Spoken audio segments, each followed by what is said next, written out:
네, 피의사실 공표 위반 혐의 한동훈 국민의힘 비대위원장 고발 기자회견입니다. 안녕하십니까. 바람과 해를 담은 정치 더불어민주당 국회의원 양이원영입니다. 저는 한동훈 전 법무부 장관, 현 국민의힘 비대위원장을 고발하기 위해서 이 자리에 섰습니다. 더 이상 유검무죄, 무검유죄식 검찰의 국기문란은 두고 볼 수만은 없습니다. 내일 국회 본회의에 김건희 특검법 처리가 예고되어 있습니다. 지난 12월 10일 한국갤럽에서 공표한 여론조사에 국민의 70%가 김건희 특검법에 거부권을 행사하지 말아야 한다고 응답했습니다.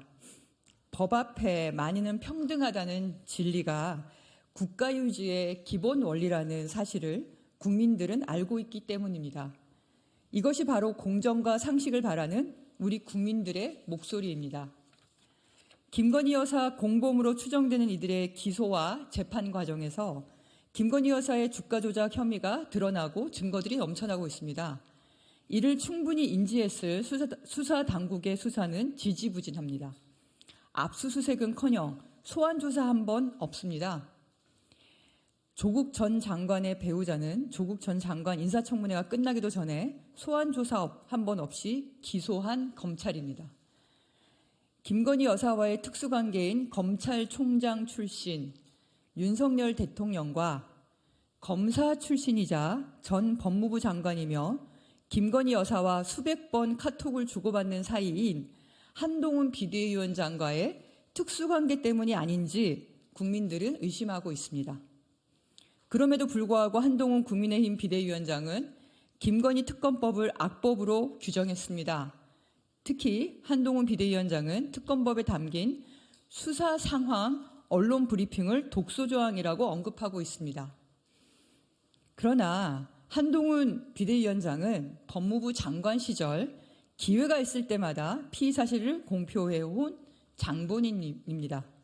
형법 제126조는 검찰, 경찰, 그 밖에 범죄 수사에 관한 직무를 수행하는 자 또는 이를 감독하거나 보조하는 자가 그 직무를 수행하면서 알게 된 피의 사실을 공소제기 전에 공표한 경우에는 3년 이하의 징역 또는 5년 이하의 자격정지에 처한다고 명시하고 있습니다.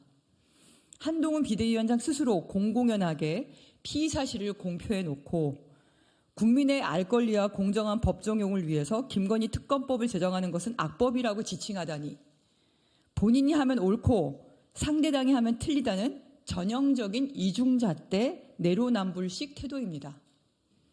유아독존, 오만불손, 한동훈식 검찰의 이중잣대에 철퇴를 내려야 합니다. 과거에는 체포동의안 사안에 대해 법무부 장관들이 국회법 제93조에 의해서 제안자가 그 취지를 설명하여야 하고에 따라 취지를 간결하게 정리해 발표했습니다. 나아가 구속 전 피의자 신문이 열리는 비공개 법정에서나 밝힐 구속이 필요한 사유를 생중계되는 국회 본회의에 공개한 전례 역시 없습니다. 그런데 피고발인 한동훈은 당시 검찰의 직무를 감독하는 법무부 장관으로 수사 내용 중에 검찰 수사에 유리하다고 판단되는 내용은 공개한 반면 피의자에게 유리할 수 있는 내용에 대해서는 공개하지 않는 등 그 피의 사실 공표조차도 편파적으로 발표했습니다. 이처럼 피고발인 한동훈이 국회 본회의에서 피의 사실을 공표한 것은 상대당 정치인에 대한 겁박이며 모욕 주기로 더불어민주당 국회의원들을 부도덕한 정치인으로 낙인 찍어 정치적 이익을 취하려 한 것입니다. 검찰 권력을 이용한 야당 정치 탄압이 아닙니까? 아니나 다를까 국민의힘 비대위원장으로 정치적 속셈을 공식화했습니다.